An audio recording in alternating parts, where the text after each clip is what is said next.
ناظرین گرامی السلام علیکم ورحمۃ اللہ وبرکاتہ۔ ایک بار پھر سے خوش آمدید عرض کرتا ہوں۔ پروگرام ماہ رمضان کیسے گزاریں ادارے تنظیم مکاتب کے زیر اہتمام تنظیم مکاتب ہال میں یہ پروگرام علماء کرام کی اور دانشور حضرات کی موجودگی میں ہو رہا ہے۔ ہمارے چہروں پہ آتا ہے نور روزے سے، دلوں کو ملتا ہے تازہ سرور روزے سے۔ یہ بات سچ ہے، حقیقت ہے، آزما لینا، انا کی منزلیں ہوتی ہیں چور روزے سے۔ ماہ مبارک رمضان تزکیہ نفس اور تطہیر ذات کے لیے بہترین مہینہ ہے۔ میں گفتگو شروع کروں بغیر وقت کو ضائع کیے ہوئے۔ نبی آدم کا ایک خطبہ شعبانیہ کے نام سے مشہور ہے، جو ماہ مبارک رمضان کا مکمل دستور العمل ہے۔ ہم اپنے برادر عزیز جناب مولانا فیض عباس مشہدی صاحب سے جاننا چاہیں گے کہ ماہ رمضان میں ہم کیا کریں کیا نہ کریں۔ خطبہ شعبانیہ اس سلسلے میں کیا رہنمائی کرتا ہے؟ بسم اللہ۔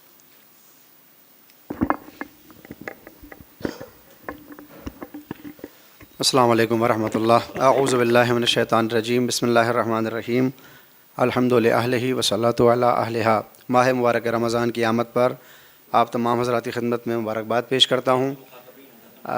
ماہ رمضان کیا ہے، اس کا مقام کیا ہے، اس کا مرتبہ کیا ہے، یہ اسی وقت سمجھ آ جاتا ہے جب ماہ رجب کا چاند فلک پر نمودار ہوتا ہے۔ پروردگار نے اس مہینے کے مقدمے کے طور پر 60 دن پہلے مسلمان کو یہ حکم دیا کہ وہ ان 2 مہینوں میں اپنے آپ کو پاک کر لے تاکہ ماہ رمضان میں پاکیزگی کے ساتھ داخل ہو۔ لہٰذا ماہ رجب کے اپنے فضائل اپنی جگہ محفوظ ہیں، ماہ شعبان کی عظمتیں اپنی جگہ کہ پیغمبر نے ارشاد فرمایا کہ ماہ شعبان میں شجر طوبہ کو پروردگار یہ حکم دیتا ہے کہ وہ اپنی شاخوں کو زمین پر لٹکا دیں تاکہ مومن بندے ان شاخوں سے لپٹ کر اپنے آپ کو جنت تک پہنچا دیں۔ لہٰذا مولا امام علی ابن موسیٰ رضا علیہ الصلوۃ والسلام نے اپنے شاگرد اپنے خادم ابا صلت ہروی سے یہ کہا کہ ماہ شعبان المعظم وہ مہینہ ہے کہ جس میں انسان کو زیادہ سے زیادہ کوشش کرنی چاہیے کہ اسی مہینے میں اس کے گناہ معاف ہو جائیں اور وہ اللہ سے مغفرت حاصل کرتے ہوئے ماہ رمضان مبارک میں داخل ہو۔ امام رضا نے مولا کائنات سے نسبت دیتے ہوئے پیغمبر اسلام کے جس خطبے کو ارشاد فرمایا جس کا نام خطبہ شعبانیہ ہے، ماہ شعبان معظم کا آخری جمعہ اور پیغمبر کے جمعے کا دوسرا خطبہ، جس میں آپ نے ماہ رمضان مبارک کی عظمتوں کو مد نظر رکھتے ہوئے ایک طویل خطبہ ارشاد فرمایا۔ مسلسل آپ حضرات علماء کی زبان سے ماہ رمضان کے مطابق چیزوں کو سن رہے ہیں، وہ اسی خطبے سے ماخوذ ہیں کہ جس میں پیغمبر نے یہ ارشاد فرمایا کہ وہ مہینہ آنے والا ہے جس میں تمہاری سانسوں پر تسبیح کا ثواب لکھا جاتا ہے۔ علماء اور عرفاء ایک محاسبے کے تحت یہ کہتے ہیں کہ انسان 24 گھنٹے میں تقریباً 21,600 سانسیں لیتا ہے۔ اگر ماہ رمضان میں ہر دن وہ 21,600 سانسیں لے رہا ہے تو گویا اتنا ہی ثواب اس کے نامہ عمل میں ہے۔ اگر ماہ رمضان کی عظمت کو مد نظر رکھتے ہوئے اس حرمت کو وہ باقی رکھے تو جب ماہ رمضان تمام ہوگا تو اس نے واجبات کے علاوہ مستحب کوئی عمل بھی نہ کیا ہو تو لاکھوں کی تعداد میں نیکیاں اس کے نامہ عمل میں ہوں گی۔ نومکم فیہ عبادہ، یہ پیغمبر اسلام کا اسی خطبے کا جملہ ہے کہ جس میں آپ نے ارشاد فرمایا کہ یہ وہ مہینہ ہے جس میں تمہارا سونا عبادت بن جاتا ہے۔ حالانکہ جب یہ بات کہی جاتی ہے تو بہت سے افراد اس سے فائدہ اٹھاتے ہوئے یہ کوشش کرتے ہیں کہ رات بھر جاگیں اور دن بھر سو جائیں، کیونکہ جب روزہ رکھ کر سونا عبادت ہے تو پھر سو بھی لیں گے اور عبادت میں بھی حساب ہو جائے گا۔ خدا نہ کرے کہ ایسا ہو، بہرحال خداوند عالم ہم سب کی اصلاح فرمائے۔ اور اس میں دلیل یہ دی جاتی ہے جب یہ کہا جاتا ہے کہ روزے میں جاگو تو کہتے ہیں کہ نہیں، جب سونا بھی عبادت ہے تو سونا اس میں کیا برائی ہے، سو سکتے ہیں۔ حالانکہ اگر معصومین کی سنت کو دیکھا جائے اور ان کی تعصی کی جائے تو ہمیں یہ نظر آئے گا کہ پیغمبر اکرم بالخصوص آخری عشرے میں رات میں بھی اپنا سونا تمام کر دیتے تھے۔ روایات میں آیا کہ رات کے وقت وہ بستر کو لپیٹ دیتے تھے اور پوری رات عبادت کرتے تھے، یعنی معصومین تو رات میں بھی نہیں سوتے، حالانکہ اس مہینے میں سونا عبادت ہے، پھر بھی وہ رات میں جاگتے ہیں۔ تو ہم ان کی سنت پر عمل کرتے ہوئے کم از کم دن میں نہ سوئیں اور عبادت میں زندگی کو خرچ و صرف کریں۔ پیغمبر نے ارشاد فرمایا یہ وہ مہینہ ہے کہ جس میں تم پر لازم ہے کہ نہ صرف یہ کہ اپنے بارے میں سوچو، اپنے رشتہ دار اور اپنے اعزاء اور اقارب کے بارے میں بھی سوچو۔ عام طور پر جب ہم دسترخوان بچھاتے ہیں تو کئی طرح کی نعمتیں اللہ کی طرف سے جو ہمیں حاصل ہوئی ہیں ان سے ہم استفادہ کرتے ہیں، لیکن ہمیں خیال رکھنا چاہیے کہ اگر ہمارے اعزاء اور اقارب ان نعمتوں سے محروم ہیں تو کم از کم اس مہینے کی عظمت کے مد نظر ہم ان نعمتوں کو ان کے دسترخوان تک بھی پہنچائیں۔ عام طور پر اس مہینے کو پیغمبر نے اللہ کی میزبانی کا مہینہ قرار دیا۔ ابھی باتیں ہو رہی تھیں ماشاءاللہ کہ ہم نے اس میزبانی کا دوسرا مطلب نکالا، اور دنیاوی میزبانی چونکہ دسترخوان سے شروع ہوتی ہے، لہٰذا ہم نے بھی ماہ رمضان میں مہمانی کا تصور صرف افطار اور سحر میں دسترخوان بچھانے کو ہی سمجھا۔ بالکل ماہ رمضان میں دسترخوان بچھانا چاہیے، اللہ کی نعمتوں کو لانا چاہیے، لیکن وہ اپنے شکم کے لیے نہ ہو کر دوسروں کے لیے ہو، کہ پیغمبر نے اسی خطبے میں ارشاد فرمایا کہ اگر کوئی روزہ دار کو افطار کروا دے تو اللہ جتنا ثواب روزہ دار کو عطا کرتا ہے اتنا ہی افطار کروانے والے کو بھی عطا کرتا ہے۔ کسی نے کہا کہ نبی خدا ہمارے پاس مال و دولت نہیں ہے کہ ہم کسی کو مہمان بلائیں، تو پیغمبر نے فرمایا کہ آدھا دانہ خرمے کا ہی کیوں نہ ہو، چاہے ایک گلاس پانی ہی کیوں نہ ہو، روزہ دار کی خدمت میں پیش کر دو کہ اللہ تمہیں اس ثواب سے محروم نہیں رکھے گا۔ اس جملے کو مد نظر رکھتے ہوئے ہمارے معاشرے میں ایک غلط فہمی بھی ہے، اور اس کو باقاعدہ طور پر دیکھا جاتا ہے کہ میں نے خود دیکھا ہے کہ مسجد میں بعض افراد جب افطار کا وقت آتا ہے تو اپنی جیب سے اپنی کھجور نکال لیتے ہیں، اور ان سے یہ کہا جاتا ہے کہ صاحب افطار کا انتظام ہے، مومنین یہاں پر کھانا لے کر آئے ہیں تو یہ کھجور لانے کی ضرورت کیا تھی؟ تو وہ کہتے ہیں کہ نہیں، اگر میں نے یہ روزہ ان کی کھجور سے کھول لیا یا ان کے کھانے سے کھولا تو میرا ثواب بڑھ جائے گا۔ اور روزہ افطار کرانے کا مطلب یہ سمجھتے ہیں کہ جس وقت پہلا لقمہ روزہ دار اپنے دہن میں وارد کرے گا تو جو جس کا وہ ہوگا اس کو حساب ثواب اس کو مل جائے گا۔ حالانکہ خداوند عالم اس کریم خدا کا نام ہے کہ جو ہماری طرح بخیل نہیں ہے۔ وہ کہتا ہے کہ اگر کوئی ذریعہ بن جائے کسی کے روزہ کھولنے کا تو جتنا ثواب اس کو ہے اتنا ہی تمہارے حوالے بھی کیا جائے گا۔ یہی معاملہ ایصال ثواب میں بھی البتہ بحث سے خارج ہے، لیکن بریکٹ میں عرض کر دوں کہ ایصال ثواب میں بھی ہم اسی بدگمانی کے شکار ہو جاتے ہیں کہ جب کسی کے لیے ایصال کرتے ہیں تو کوشش کرتے ہیں کہ ایک ہی نام شامل کریں، اور اگر 4-5 لوگوں کو شامل کیا تو خود یہ خیال پیدا ہو جاتا ہے کہ ثواب بڑھ جائے گا۔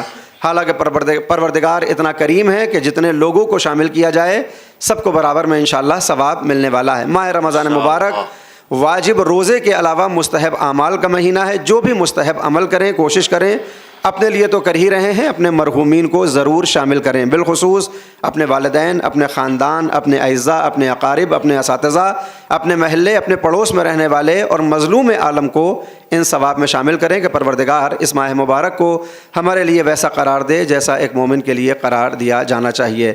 دعا گو ہوں کہ پروردگار ادارہ تنظیم المکاتب کی اس کاوش کو قبول فرمائے، ہمارے علماء کا سایہ ہمارے سروں پر برقرار رہے تاکہ ان کی گائیڈنس میں ہم سب اللہ کے راستے پر چلتے ہوئے کامیاب و کامران ہو جائیں۔ میں پھر حیدرآباد سلموں سے بار بار کب تک معذرت کروں، اور روایات میں ہے، جہاں تک مجھے عادت ہے، نہج البلاغہ میں بھی ہے کہ بار بار کی معذرت منافق کرتا ہے۔ انشاءاللہ وہ منافقت نہیں ہے۔ بات پہنچانے ہم لوگ حاضر ہوئے ہیں۔ میرا دماغ ان افاضل کو جو بالکل نئے فکر و عقل و علم کے مالک ہیں ان کو سن کے کچھ پرانی باتیں یاد آ جاتی ہیں۔ ابھی مولانا نے جو اس نقطے کی طرف متوجہ کیا بہت اہم ہے کہ ہم کریم پروردگار کے بندے بڑے بخیل بن جاتے ہیں، جو یہی فرما رہے تھے، ارے آپ دوسرے کو دیں گے تو اللہ آپ کو محروم نہیں کرے گا، آپ اپنے باپ کے ساتھ سارے مومنین شامل کر لیں گے تو بٹ نہیں جائے گا وہ حمد و توحید، سب کو پہنچے گا، یہی فرما رہے تھے قبلہ سلمہ۔ اب میں یہیں سے تھوڑی سی ایک بات اور آگے کہنا چاہتا ہوں، ہم اس کے کرم کا اندازہ لگائیں کہ وہ اتنا کریم ہے کہ جو ہمارے خالص ذاتی کام ہیں ان کو بھی اپنی عبادت بنا لیتا ہے۔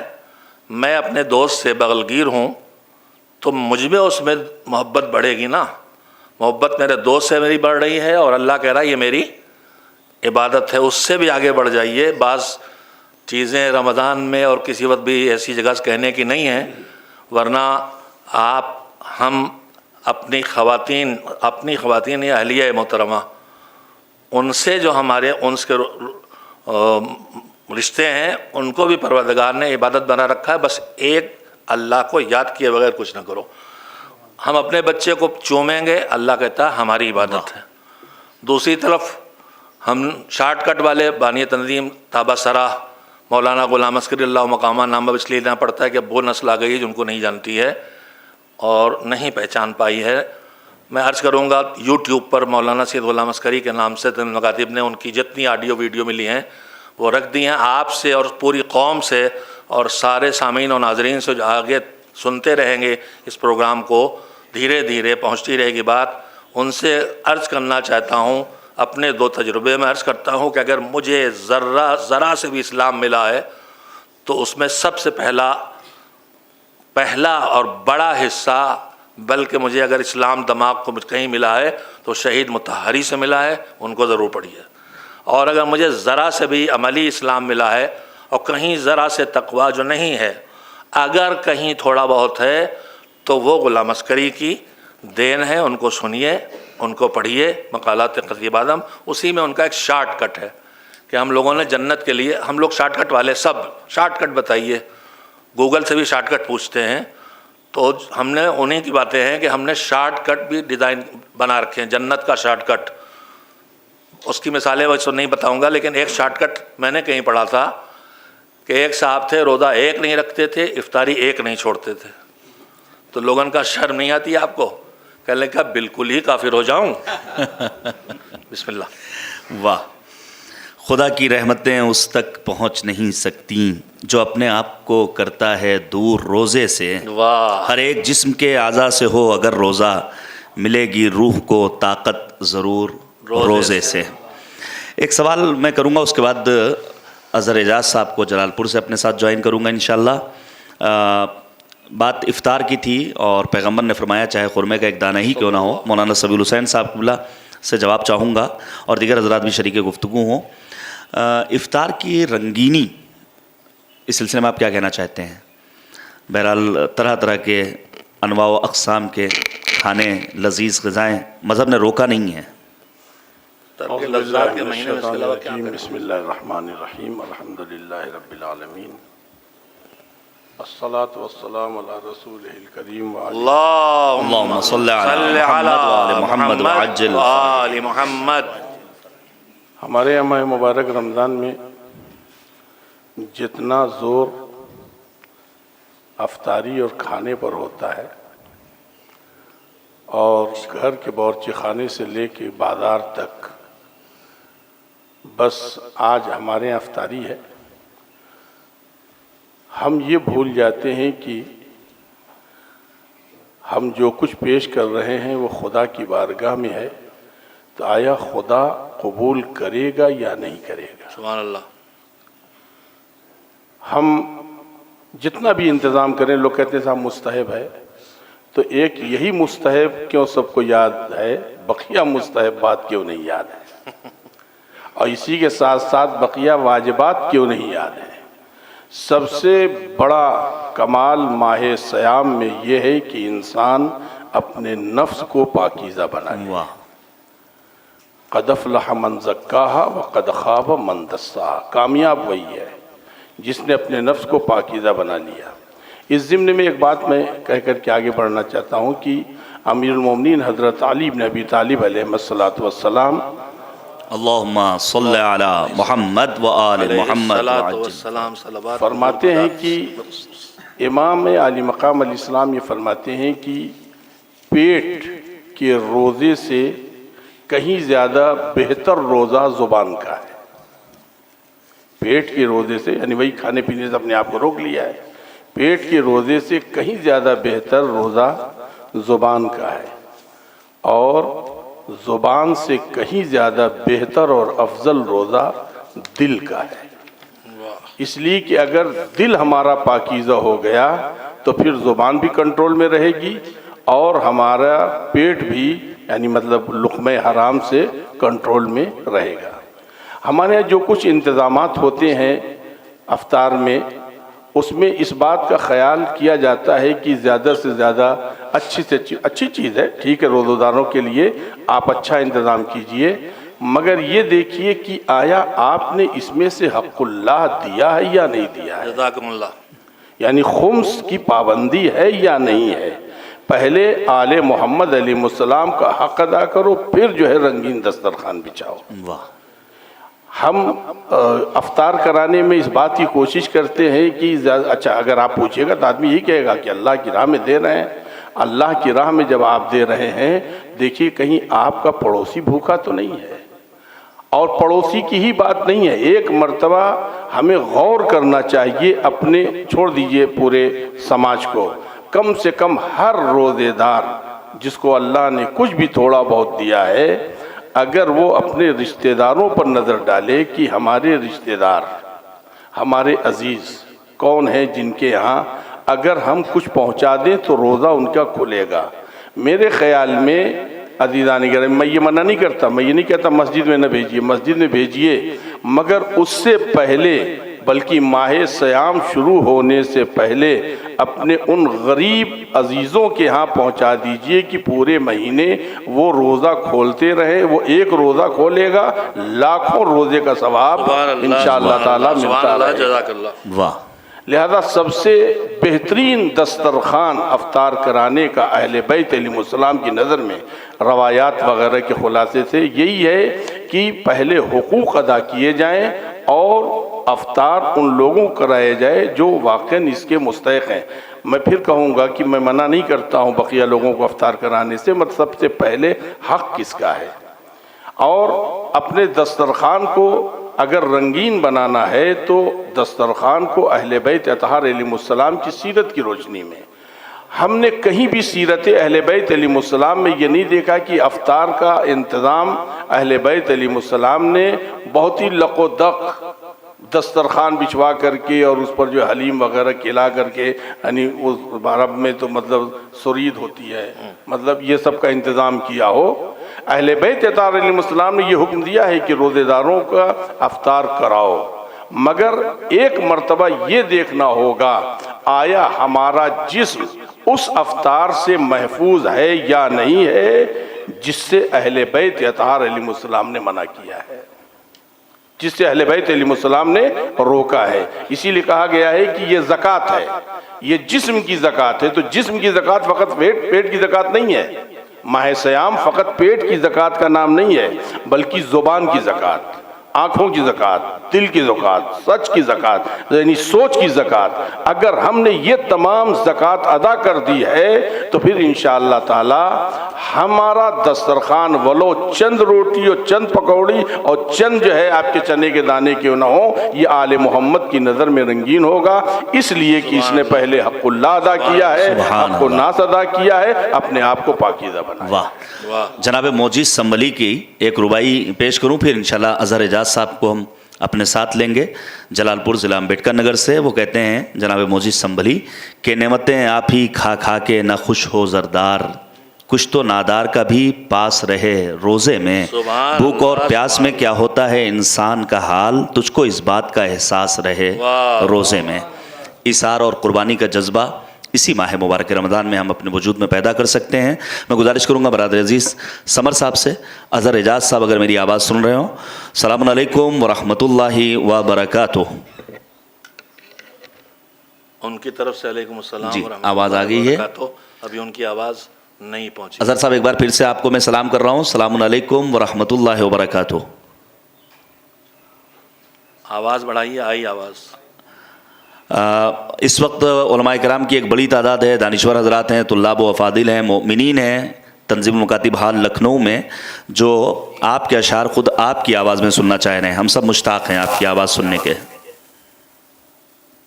ماہ رمضان مد ہے، چند اشعار ملاحظہ فرمائیں۔ بسم اللہ، بسم اللہ عطا ہو۔ رحمتیں ہی رہے متیں ہیں جب ماہ رمضان میں، رحمتیں ہی رحمتیں ہیں جب ماہ رمضان میں، رحمتیں ہی رحمتیں ہیں جب ماہ رمضان میں، کس طرح کوئی کمی آئے بھلا ایمان میں، واہ واہ واہ واہ کس واہ۔ طرح کوئی کمی آئے بھلا ایمان میں، وہ قدر کی راتیں